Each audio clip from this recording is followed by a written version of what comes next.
There is a strange cognitive short circuit that happens when a cruise passenger sees their own face printed on glossy paper with a $30 price tag attached.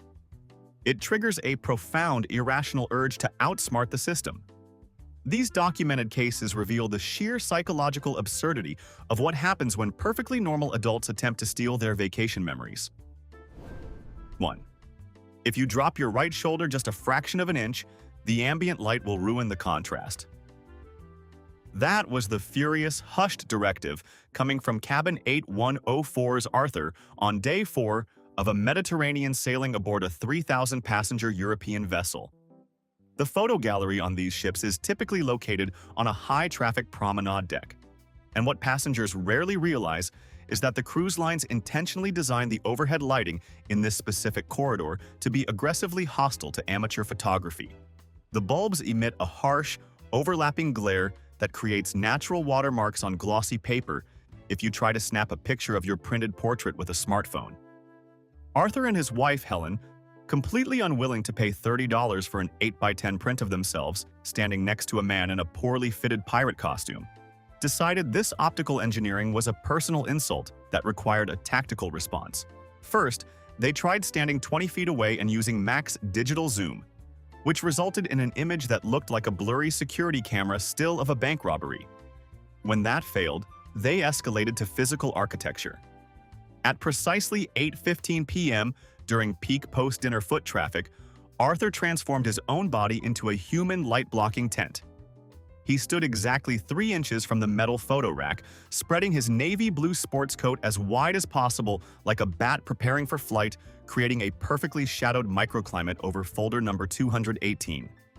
Helen then stepped into the darkness of his tailored embrace, wielding a massive 12-inch digital tablet. The phenomenon of perceived financial extortion is a powerful behavioral driver. Perfectly rational adults will gladly suffer immense public humiliation and physical discomfort if they feel they are outsmarting a corporate pricing structure. Is there any other environment on Earth where a retired dentist would willingly hold an agonizing half-squat in a crowded hallway for 12 minutes to save the equivalent of 2 mixed drinks? The fatal flaw in their operation wasn't the passing crowds, but the tablet's default settings. Helen tapped the screen, and the device's automatic flash fired with the intensity of a dying star. The burst of light bounced directly off the glossy finish of the photo paper, illuminating the gap under Arthur's armpit so brightly it startled a nearby waiter into dropping a tray of clean glasses. A photography manager, holding a fresh stack of folios, stopped and watched this bizarre anatomical display for a full 30 seconds before stepping in. "Sir, if you step back from the rack, your tablet won't blind the rest of the deck," he noted, his voice completely flat. Arthur, sweating heavily through his dress shirt, immediately dropped his arms and loudly proclaimed they were just checking the chemical quality of the ink. Helen quickly shoved the giant tablet into her tote bag, but the flash had already captured a perfect, high-definition image of a blinding white orb where their faces used to be, leaving them to retreat to their cabin with 0 usable memories and a severe lumbar cramp. 2. A 22-year-old solo traveler named Chloe learned an incredibly expensive lesson about the difference between software and hardware after racking up a $2,000 damage charge in a doomed attempt to steal a $20 digital JPEG. By the third morning on a massive American megaship, she had discovered that modern cruise lines have largely replaced printed photo walls with touchscreen monitors. Passengers simply tap their room cards to view their images, which are protected by a repeating, opaque digital watermark logo hovering over the faces to prevent people from photographing the screen. Chloe, standing at monitor 14 near the casino entrance, seemingly suffered a total lapse in technological literacy. She stared at a rather nice shot of herself on the main staircase, reached into her crossbody bag, retrieved a heavy brass cabin key from a previous vacation, and began vigorously scratching at the glass monitor. She was entirely convinced the watermark was a translucent physical sticker applied to the outside of the screen, and she was attacking it with the chaotic energy of someone trying to reveal 3 matching cherries on a gas station scratch-off ticket. When a security guard, alerted by the agonizing, high-pitched screeching sound of metal gouging tempered glass, quietly approached her from behind, he didn't even have to interrupt. Chloe just kept scraping, pausing only to wipe the non-existent sticker residue away with her thumb. The guard stood there in utter silence for a moment, simply observing the deep, permanent grooves being etched into the proprietary hardware. "Ma'am," he finally said, employing the exhausted patience of a man who had seen too much. "Are you attempting to manually uninstall the ship's software?" Chloe didn't apologize. She just complained that the promotional wrapper was stuck. She was escorted to guest services, where she learned that physical force cannot defeat a digital overlay, but it absolutely can earn you a bill for a commercial-grade touchscreen. 3. The grand plan to liberate a glossy photograph from the deck, 6 gallery of a major cruise line, was drawn up on a damp beverage napkin in the sports pub, treating a $35 picture like the contents of the Bellagio vault. Marcus and his 3 friends, a bachelor party group from Chicago, had taken a genuinely hilarious group photo at the port of Cozumel involving oversized sombreros and a lethargic iguana. They wanted the photo purely as a gag, which meant they flatly refused to pay actual money for it. Their strategy relied on an elaborate multi-person relay system designed to defeat the gallery staff, completely ignoring the fact that modern cruise ship photo galleries operate with barcode tracking on every single physical print. Group dynamics on a cruise ship dictate that when men travel in packs, their collective risk assessment skills evaporate, replaced by a shared delusion that the crew are entirely oblivious background characters. The operation commenced at 9:30 p.m. Kevin was assigned to run interference by asking the cashier highly specific questions about non-existent crystal frames. Dave was positioned by the digital kiosks to act as a visual shield. Marcus, the designated grabber, successfully slid the iguana photo out of folder 402. But here is the stark operational reality of cruise photography. 8x10 premium gloss prints are thick, rigid, and surprisingly sharp. You cannot simply casually fold one into your pocket. Realizing the photo wouldn't fit in his jeans, Marcus panicked and shoved the rigid piece of cardboard directly under his tight, moisture-wicking polo shirt. It immediately formed a massive, perfectly rectangular protrusion over his sternum, making him look like he had swallowed a hardcover textbook. He attempted to speedwalk toward the forward elevators with his arms pinned awkwardly to his sides so the photo wouldn't slide out of his shirt. Before he even reached the casino doors, a calm security officer stepped perfectly into his path. The officer didn't shout or accuse him of theft. He just looked at the massive square bulging out of Marcus's chest. "Sir," the officer said, gesturing to Marcus's shirt. "Is your chest naturally rectangular, or is the iguana trying to escape?" Cornered, and realizing his friends were suddenly pretending to be deeply engrossed in a nearby art auction, Marcus surrendered. He pulled the photo out, but the combination of tropical humidity and pure adrenaline sweat had caused the cheap backing dye of the photo paper to run. He handed over the ruined print, revealing a massive, perfectly square black ink stain transferred directly onto his skin, forcing him to walk through the rest of the ship looking like a failed geometry experiment. 4. The cognitive distortion at play when passengers interact with cruise ship portraits is a fascinating manifestation of the endowment effect, a behavioral economics principle where people ascribe immense, irrational value to an object merely because it bears their likeness, convincing themselves it is already their legal property. For 62-year-old retired accountant Diane and her sister Susan, occupying a balcony stateroom on a 14-day Panama Canal transit, the cruise line's $35 fee for an 8x10 formal night portrait wasn't a price tag. It was a hostile ransom demand that required premeditated corporate espionage to defeat. Take a moment to consider the sheer logistical commitment required to pack obsolete, battery-powered office equipment into checked luggage specifically for maritime fraud. Diane had brought a vintage 2010 portable wand scanner, a thick, heavy plastic device that requires you to slowly drag it across a document like a squeegee. Because modern ships allow passengers to gather their physical prints into personalized cardboard folios to browse before purchasing, the sisters simply collected their folder from the gallery and walked briskly away, seeking the absolute isolation of the ship's designated internet and business center on Deck 4. At 11 o'clock at night, this room is a tomb of absolute silence, populated only by dormant desktop computers and a single commercial printer. Diane laid their gorgeous, softly lit portrait with the ship's captain flat on a mousepad, turned on the wand scanner, and immediately encountered the brutal reality of outdated technology. Portable wand scanners are not silent, frictionless espionage devices. They utilize tiny, aggressive rubber traction rollers that emit a high-pitched, grinding mechanical whine. As Diane dragged the device across the captain's face, it sounded exactly like a toy RC car struggling to climb a gravel driveway. Halfway down the photo, the glossy, industrial-grade maritime paper proved too rigid for the scanner's aging rollers. The device gripped the photo stock, pulled it upward into its internal plastic housing, and suffered a catastrophic mechanical jam. The machine emitted a pathetic, dying click and froze, firmly clamping down over Susan's printed torso.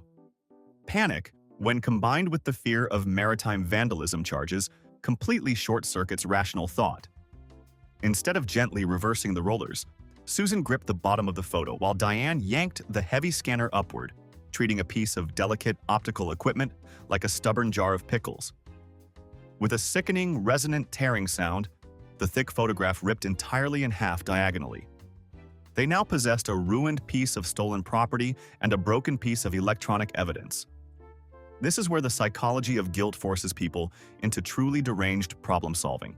Desperate to return the photo to the gallery rack so they wouldn't be billed for a missing print, Diane retrieved a roll of flesh-colored waterproof blister tape from her purse, the kind used for heel abrasions on walking tours.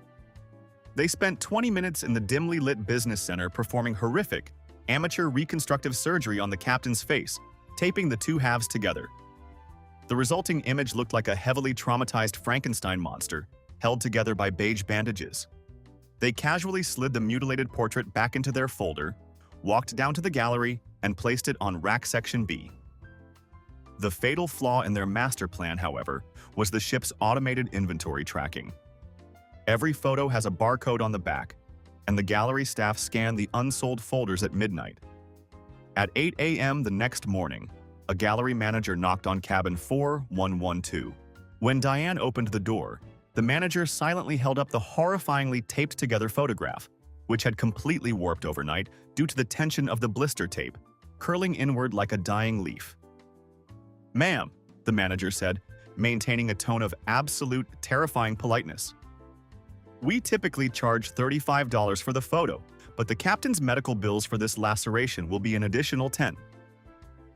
Diane was forced to pay the full price for a ruined portrait she couldn't even keep, while her wand scanner remained permanently jammed, serving as a heavy plastic monument to the sheer financial absurdity of vacation mode. 5. By the fourth day of a Caribbean sailing, a 30-year-old solo traveler named Greg discovered that he didn't even need to visit the photo gallery to view his onboard portraits, because modern ships seamlessly route watermarked previews directly to the interactive television in your stateroom. Greg assumed this private, unmonitored environment was the perfect place to steal a digital copy, completely underestimating the psychological warfare embedded in modern user interface design. The ship's IT department knows exactly what passengers will try to do in the privacy of their cabins. When Greg pulled up a fantastic portrait of himself at the ship's bow, the image was entirely clear, except for a massive, opaque watermark reading "Sample" that relentlessly bounced around the television screen like a vintage DVD logo hitting the corners. Greg decided his reflexes were superior to the television's refresh rate. He stood on the edge of his mattress, holding his smartphone in both hands, waiting for the exact microsecond the watermark drifted away from his face.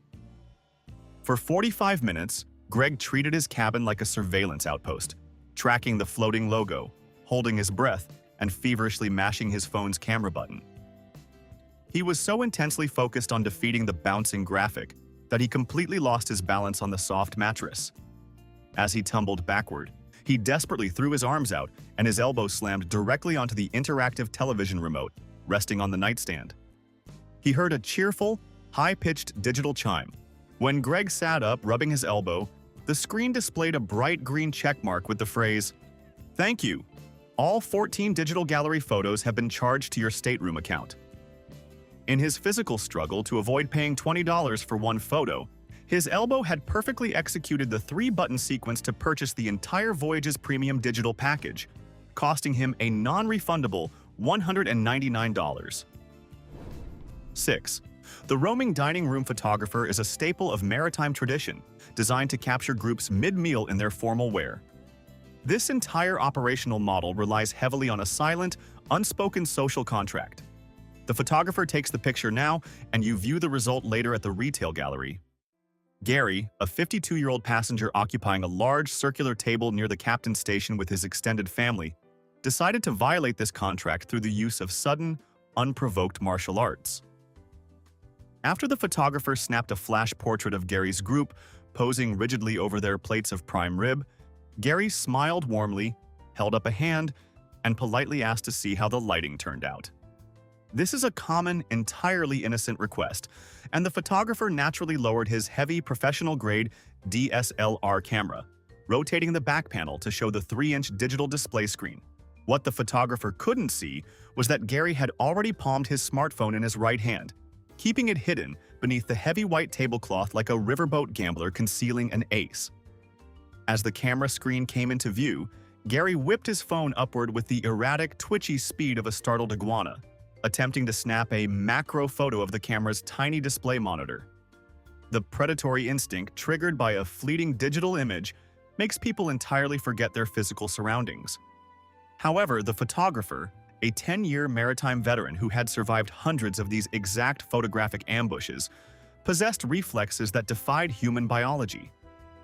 The absolute second he saw the smartphone breach the edge of the table, he instantly tilted his camera lens toward the ceiling, moving the LCD screen completely out of frame. Gary, already fully committed to the momentum of his own sneak attack, refused to accept defeat.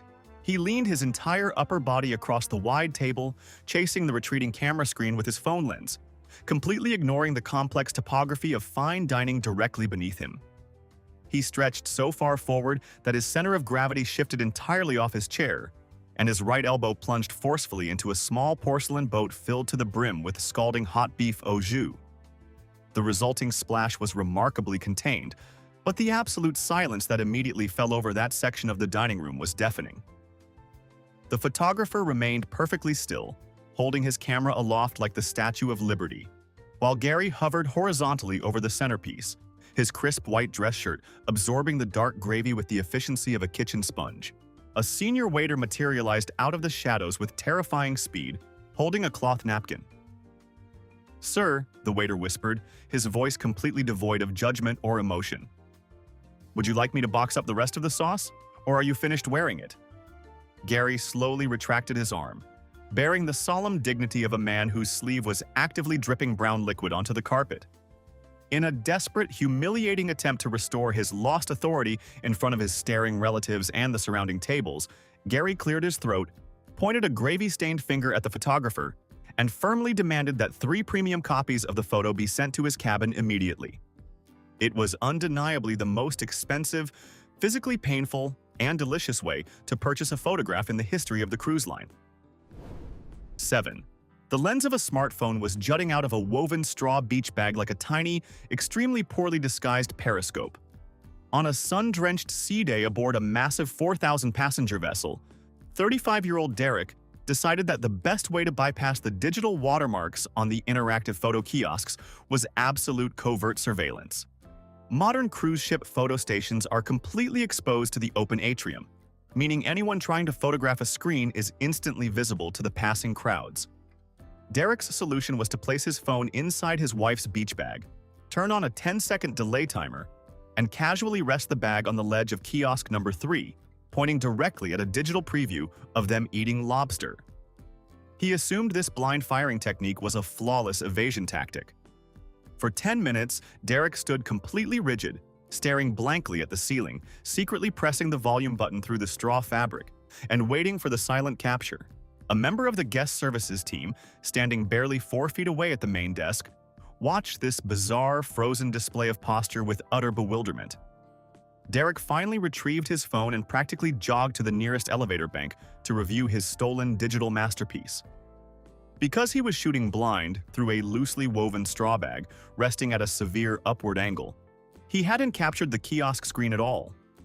He had successfully taken 47 incredibly high-definition, unwatermarked photographs of the ship's ceiling sprinkler system, the ambient atrium lighting, and one perfectly centered shot of his own terrified, sweating forehead peering into the bag.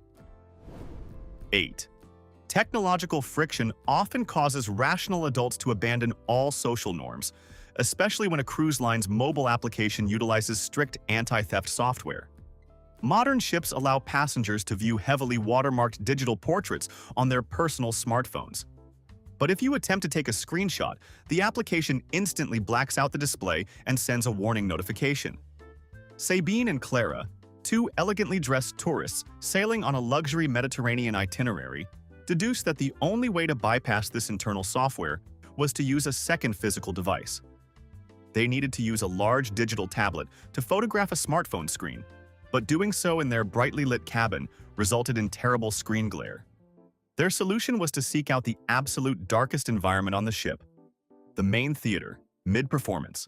To understand the gravity of this decision, you have to know that modern maritime theatrical productions are multi-million-dollar shows that rely heavily on total darkness, laser projection, and single spotlight cues. On day 5, during a deeply emotional modern dance production, the women took seats in the front row of the balcony. As a solo dancer performed a tragic, silent routine on a pitch-black stage, Sabine placed her smartphone on the railing, proudly displaying a portrait of them at the captain's welcome dinner. Clara raised a massive digital tablet to photograph the phone. The psychological phenomenon of tunnel vision in pursuit of a bargain meant neither woman bothered to check their device settings. Clara tapped the shutter button, and the tablet's dual LED camera flash fired directly into the pitch-black theater. In a room completely devoid of ambient light, the flash was so blindingly intense, it looked like a localized lightning strike hitting the balcony. The solo dancer on stage visibly flinched and missed a critical mark, while 200 passengers gasped in unison, assuming a theatrical lighting fixture had violently exploded overhead. A theater usher sprinted down the aisle with a red flashlight, anticipating a medical emergency, only to find Sabine and Clara frantically trying to close out of a heavily watermarked photo of themselves holding champagne flutes. They were politely but firmly escorted out of the theater under the furious gaze of the entire audience, their evening ruined. By the time they reached the brightly lit atrium, Clara checked the tablet to see if the immense public humiliation was at least worth the effort. The photo she had captured was just a blinding white reflection of her own face staring intensely into a glass screen, proving once again that software engineers are generally much smarter than passengers seeking a digital discount. 9. Have you ever noticed how the sheer panic of disembarkation morning makes otherwise intelligent people believe they can outsmart an international security checkpoint?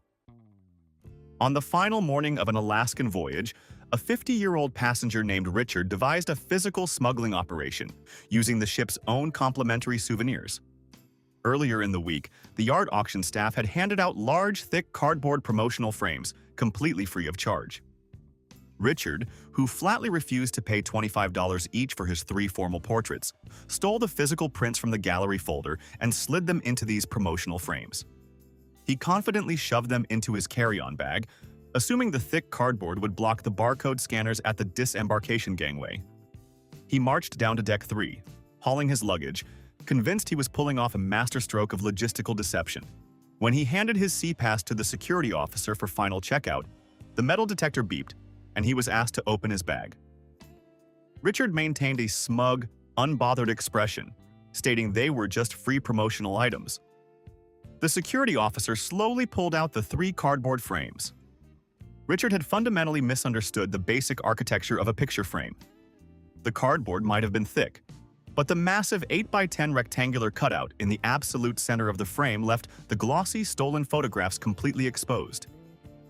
The officer stared at Richard's perfectly framed, stolen face, then scanned the completely uncovered barcode resting at the bottom edge.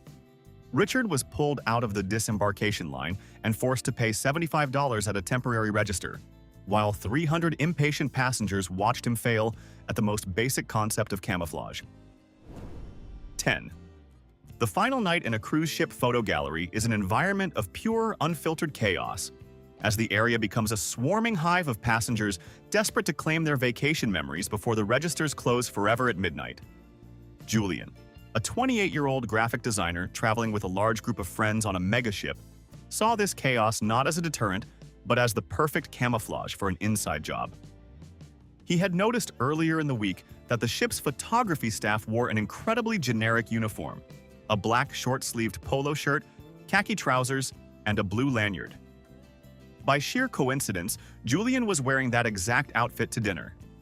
His plan was absurdly simple. He would clip his room key to a blue lanyard, casually walk behind the gallery counter into the employee-only sorting zone, locate his group's massive stack of formal prints in folder 402, and simply walk out the side door. The psychology of de-individuation in crowded spaces dictates that people don't look at faces. They look at uniforms and markers of authority. If you act like you belong behind the counter, the crowd assumes you are in charge. At 10:45 p.m., Julian confidently slipped past the velvet ropes and stepped behind the long retail counter. The first part of the plan worked flawlessly, as the sheer volume of frustrated customers meant the actual staff were entirely focused on operating the registers. But Julian had fundamentally miscalculated the brutal, overwhelming reality of maritime retail operations. He barely took 3 steps toward the filing cabinets before a heavily perspiring senior photographer, rushing past with a massive plastic bin, shoved a towering stack of loose, unsorted printed photos directly into Julian's chest. "Deck 7, evens only. Sort them now. We are drowning out here," the senior staffer yelled, completely failing to look at Julian's face before vanishing into the back office. Julian was instantly paralyzed by social pressure. If he dropped the photos and ran, he would draw immediate attention and be caught behind the counter. To maintain his cover, he had no choice but to start rapidly filing the photos into the metal racks. Here is where the internal logic of his heist completely collapsed. Julian was so terrified of being exposed that he started doing the job exceptionally well. Within 5 minutes, an elderly woman leaned over the counter and angrily demanded to know where her embarkation photo with the ship's mascot was. Julian, trapped in his fake employee persona, politely asked for her cabin number, miraculously found the photo in the Deck 5 bin, and handed it to the cashier for processing. For the next 25 minutes, Julian became the most efficient rogue employee in the history of maritime photography. He organized 3 completely chaotic bins, de-escalated a heated argument between 2 families fighting over a misplaced portrait, and reorganized the clearance section, all while desperately scanning the numbers for his own folder. He had completely lost control of his own heist and was now simply providing high-level, unpaid customer service to strangers. The absolute absurdity of the situation peaked when Julian actually caught another passenger trying to casually slide a physical print into a folded newspaper. Julian found himself instinctually scolding the man, loudly declaring, "Sir, the barcodes will trigger the scanners. I need you to put that back right now." The sheer cognitive dissonance of a thief actively preventing another theft in defense of a corporation he was trying to rob was finally broken by a gentle tap on his shoulder. Julian turned around to find the actual gallery manager standing there, arms crossed, watching him with an expression of profound, weary amusement. The manager had been observing Julian meticulously sorting the Deck 8 bins for a solid 10 minutes. "I know for a fact I didn't hire you," the manager said, his voice a low, calm rumble over the noise of the crowd. "So either you are a ghost, or you are deeply lost." Julian, sweating profusely from the stress of retail labor, dropped a stack of photos and confessed everything, explaining he just wanted to grab his own folder and leave. The manager slowly nodded, walked over to Rack 4, and pulled out folder 402. He didn't call security and he didn't scream. He simply placed the folder on the counter and pointed to the register line. "You just provided 30 minutes of excellent, unauthorized floor support," the manager noted dryly. "But we don't pay in merchandise. That will be $85, employee discount not included." Julian obediently stood in the long line he had just been managing, having successfully infiltrated a corporate system only to accidentally volunteer for a grueling shift in retail, just to pay full price anyway. What these gallery heists ultimately prove is that human beings are terrible at calculating the true cost of their own stubbornness. A ruined scanner or a $200 screen damage bill is always the price of free. Which scheme do you think was the most fundamentally flawed? The straw bag periscope or the wand scanner? Subscribe for more deep dives into the absurd psychology of cruise travel.